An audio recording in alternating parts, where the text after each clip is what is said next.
Pada waktu kita tidak berada dalam ketaatan kita tidak berada dalam kekudusan, kita tidak berada dalam kesetiaan kita kepada Tuhan, kita tidak berada dalam penyembahan kita kepada Tuhan, rumah ini reruntuhan. Alkitab menuliskan orang yang memberi banyak tidak pernah kekurangan. Namun orang yang menahan daripadanya selalu akan mengalami kekurangan. Itu Alkitab yang tulis. Maka pada waktu kita mendengar suara gembala kita, itulah mulai awal ketaatan kita.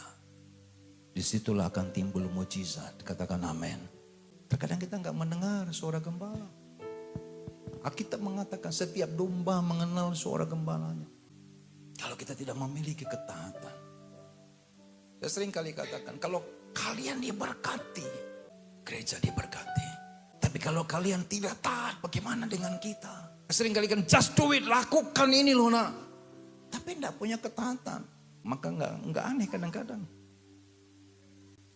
Kurvanya itu menurun, grafik itu menurun. Saudara dikasih Tuhan, ada 5 poin yang mau sampaikan di terakhir. Next. Saudara tinggal baca saja udah ngerti.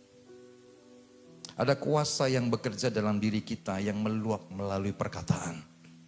Jatuh 1 Yohanes 4 ayat 4. Kamu berasal dari Allah, anak-anakku.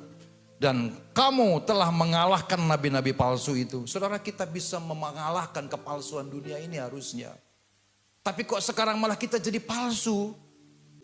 Sebab roh yang di dalam kamu lebih besar dari roh yang ada di dalam dunia ini. Mana roh yang dalam diri kita itu? Itu padam karena tidak ada ketaatan. Yang kedua, ketaatan hanya didapati pada pribadi yang rendah hati. Saya sering kali katakan dalam sebuah pertanyaan, mana lebih gampang? Rendah hati atau sombong? Seringkali tanpa kita sadari kita menjawab lebih gampang sombong. Dari mana kita belajar saudara? Karena Yesus mengajarkan kerendahan hati. Setan mengajarkan tentang kesombongan. Kita lebih fasih sombong daripada rendah hati. Yang ketiga, ketaatan mendatangkan kehormatan. Untuk kehormatan keluarga besar mereka, Yesus taat kepada ibunya. Dan yang keempat, mujizat tersedia pada waktu ada kebutuhan. Dengarkan baik-baik, keinginan memadamkan karunia. Potensi orang fasik, potensi ahli Taurat, orang-orang Farisi. Besar enggak? Ya. Mereka ahli dari semua hukum yang ada.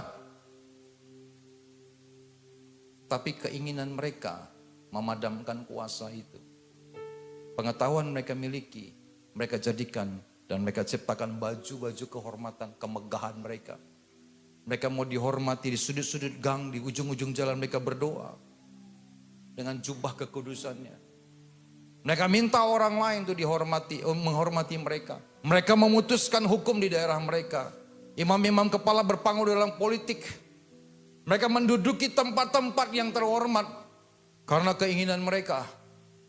Seorang imam dikuduskan, dikhususkan oleh Tuhan melayani di rumah Tuhan.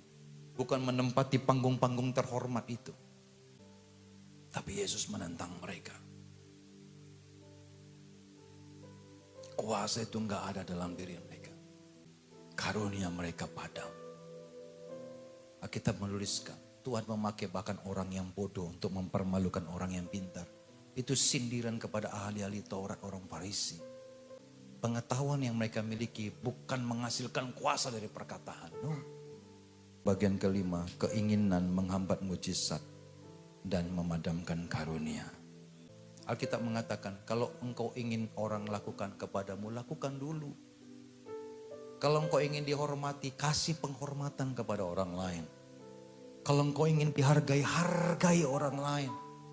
Kalau engkau ingin disenangkan, senangkan orang lain. Itu perintah firman. Pepatah bilang gini, gajah di seberang pulau kelihatan, tapi balok di mata nggak kelihatan. Yang kelihatan selalu kekurangan orang lain, tapi kita dalam hal kita memandang orang lain. Kita menaruh kriteria dalam diri kita. Oh, saya mau punya pasangan seperti ini. Saya mau punya kekasih seperti ini. Saya mau punya calon suami, saya mau punya calon istri seperti ini. Anda membuat kriteria dalam dirimu. Tapi sekarang begini, mulailah pahami. Apakah kriteriamu sudah menjadi kriteria orang lain? Saya berdoa saudara hari-hari ini, mari kita belajar. Belajar, mari belajar dalam ketaatan. Mujizat dimulai dari ketaatan.